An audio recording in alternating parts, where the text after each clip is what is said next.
All right, let me introduce our punk rockers to you today. This is Natalie sitting next to me, born and raised here in New York City, graduated from the Hewitt School for Girls on the Upper East Side, currently a junior at NYU. A boyfriend is the leader of the band Murphy's Law. His name is Jimmy Gestapo, and you just waved to Jimmy, right? Jimmy's in Astoria right now. Okay. Next to her is Todd, who is 16 years old, born in New York City, been in the hardcore scene since he was 11 years old. 15 months in reform school, it says here, Todd. Plays guitar for the band The Warzone, a junior high school dropout.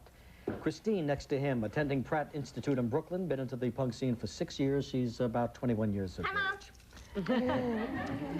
Ray, one of the more outspoken members of the punk underground here in New York, been in and out of a lot of bands, around 21 years of age. And next to him is Debbie from Canada, left there when she was 13, currently writes a fan magazine for punks. Okay, now look, we've all seen, you know, the punks around town. I want to know why you chose this lifestyle. Let's start with you, Natalie. Why? Why not? No, I mean, other than that. Well, I mean, everybody's into their own thing. Mm-hmm. You know, I mean, there's some people are into heavy metal, some people are into being junior executives. We're into this just because this scene gives you the opportunity to be an individual, and you get to say what you want to say and do what you want to do. And if anyone disagrees with you, they can come up to your face and tell you so. But Debbie, you know, when they write about it, the writers always say this was born out of a frustration that you guys had somewhere along the way with your parents, with your family, with Suburban. I don't know. These experts keep writing all these stupid books and having these stupid talk shows. Lots of money. Like Phil Donahue had this ridiculous show on. I'm sorry, Phil, but you really blow. And all he did was put words in our mouths. He kept coming up and going, "You hate your parents, right? You hate your parents. You're all fascist Nazis, right? Right?" And we're like, "Where are you getting this from, Phil?" Well, he's getting it from the same place we get it from what we read about. Well, where do you read these things? Well, New York Magazine for one. Okay, let's start with that. That was just out a couple months ago. Peter Blounder should not be allowed to write for Bazooka Bubblegum Comics. Guy's a completely incompetent journalist. Well, then tell me where it comes from, because it is kind of an eccentric way of life. You know what it is? These people get these ideas, all right, we're going to do this great story on this, like, bizarre cult, right? And they go down to bars, and they eavesdrop in on conversations, and then they don't even print the whole truth. What they do is pick the most sensational, you know, stories, sex, drugs, orgies, you know, I mean, like, the whole article is supposed to be on the music scene, and he ends up writing about my sex life. Who cares about my sex life? I do. Oh, well, preaches. But you know, in the 50s, the beatniks, even though it's like you're revolting against something, perhaps, there still is a conformity. You can see that you all basically have things in common. You do look alike. How can you say that it's an individual expression when there truly are? Your hair is basically the same, and you have tattoos and things. I don't have any tattoos. Well, but it's obvious meeting that. I don't think I look like Debbie, and I don't think I look But it's the same way you guys all think that you're all You guys look a lot more alike than we do. But you all look like something else. That's what I'm saying. Is there any difference? We all look alike, and you all look alike. We're more like a family. Yeah. You see, we look out We all for like one each other. I've been taking care of him for like 5 years, and like he's like my brother, you know. And like, I don't even like if I didn't know her and I saw her in the street, and just 'cause she's into punk or hardcore, and she was like, you know, need some food or something, I just buy for her because we're like a big family. You don't find that in like heavy metal and a lot of other kinds of music. Most of them are into drugs and like destruction and stuff. We're not into that. We all like look out for one another. What exactly are you into? Would you say hardcore? Well, see, like it's getting so cliche. Yeah, hardcore. It gets like, you know. It's another label. It's really, I think it's just the point of the scene is not to be labeled. We don't want to be labeled. You know, we don't want to be, there's all these scenes like the yuppies, the preppies, the Japs, the heavy metal kids. You know, we all ended up getting labeled because people in society, they have to classify you. They have to put you in a category because they have to explain you. If they can't explain you, then people start getting nervous. What are these kids up to? What's going on with them? All right, now do you go to NYU dressed like that? Yes. You do? Yes, I do. What about your parents? How do they feel about this? How does your family feel about it? My mother loves it. My mother's very supportive. It's up to me. She respects my opinions as an individual. She thinks I can think for myself, and she knows if I have to do this, then I have to do this. Do you have a job? I have 3 jobs. What do you do? I go to school full-time. I'm a part-time studio assistant for Spiderweb Studios. I'm a part-time assistant for an artist on 24th Street. I work in the school library at Pratt Institute, and I'm a fine arts major full-time at Pratt. Now, Christine, I'm putting myself are through you school, dressed by the way you dress when you go to these jobs, or are you dressed for us the way you dress at night? Since I've been in New York, I dress the way that I want to. Before I moved down here, it was a lot harder. I tried to tone it down a little bit, but, you know, it really got me angry to have to do that because I'm a very competent person. I can work as well or better than anyone that dresses conservatively or straight. and that doesn't really have anything to do with So job you're not performance. rebelling against anybody. You just chose just doing this. what I want to do. You're doing what you want to do. We'll pause. We'll come right back in a moment.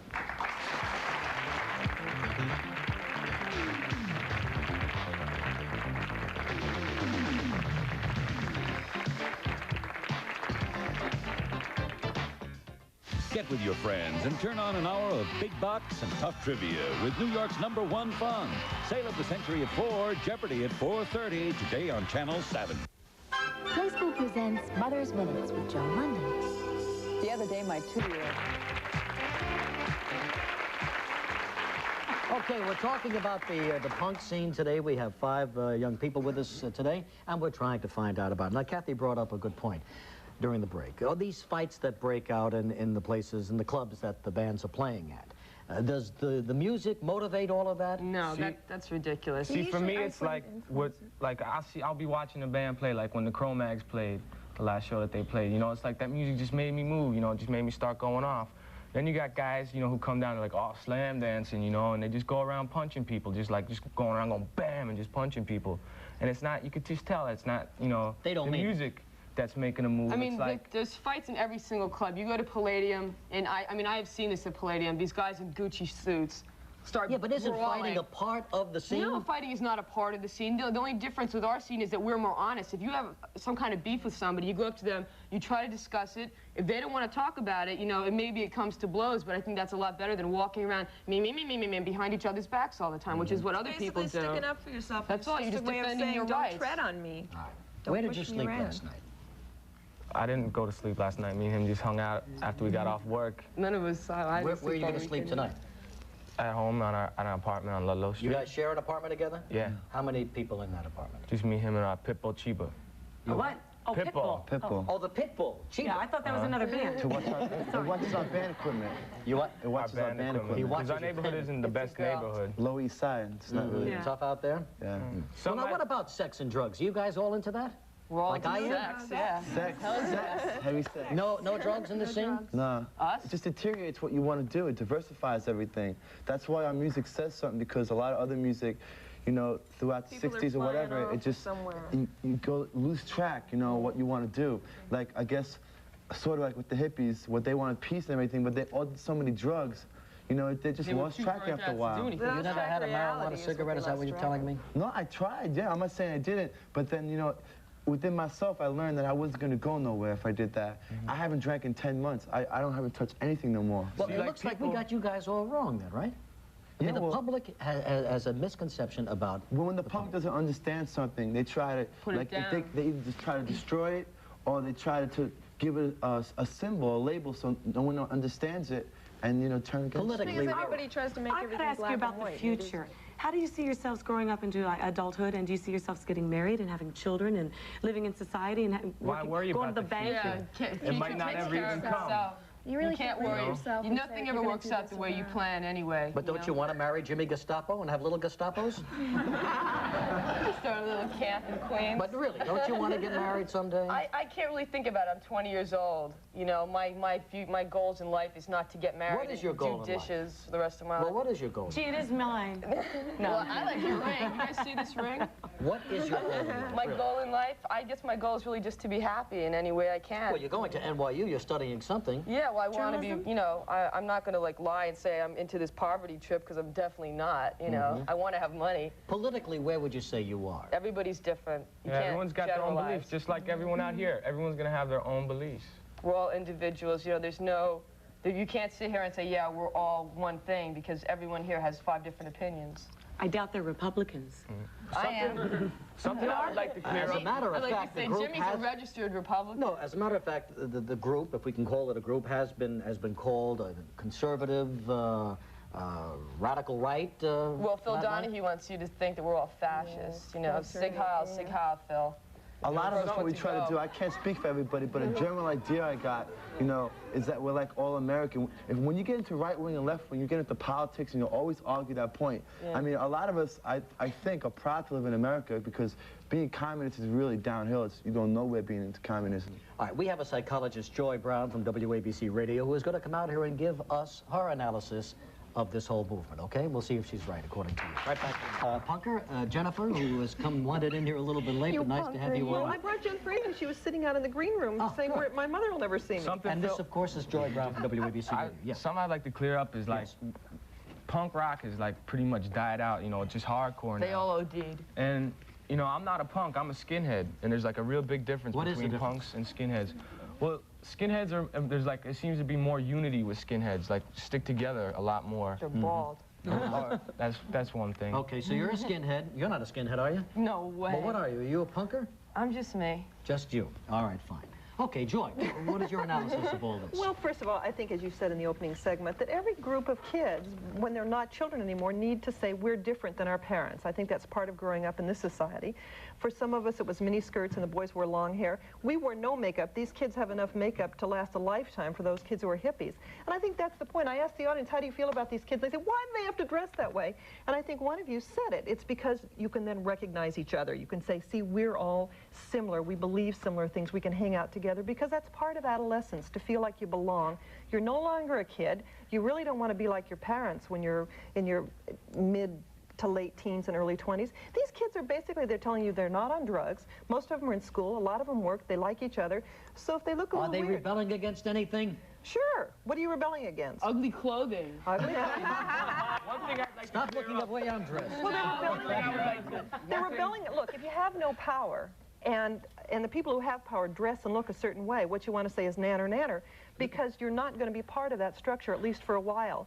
And I think the obvious way of saying, look, I matter, I'm important, I'm an individual, is to dress and look differently, because otherwise you're playing on somebody else's court, and you lose the dressed up like this. That doesn't mean anything. It's an attitude. It's in your head. I mean, there's so many people that come in from suburbia, not to put suburbia down, but a lot of kids come in as soon as it gets warm enough to sleep in the city.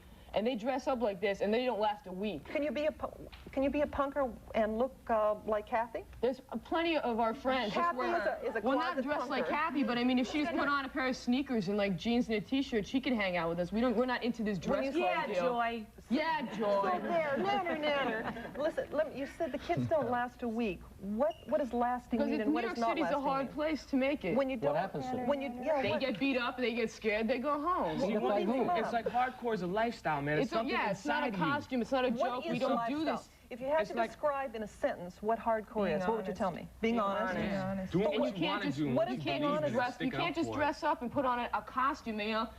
What's his name? Phil Donahue kept saying it's a costume. It's not a costume. It's a way of life. It's the way we think. This is the way we act. It's a way of identifying. I just think you can be honest without stepping on someone else's turf, don't you? Do you have to be violent to be honest? Well, if somebody comes in, like... What's stepping on someone else's turf? When you say that people don't last for more than a week because they get beat up. Because they can't. They're not smart enough to get a job. They got nowhere to live. Sleeping in the street in New York is not a safe thing to do. No, it's not at all. And they're giving punkers a bad name. That's right. So there. Are you talking about being violent? Like at our shows, when we have hardcore shows, we don't have big dancers like doing stuff. We keep our own.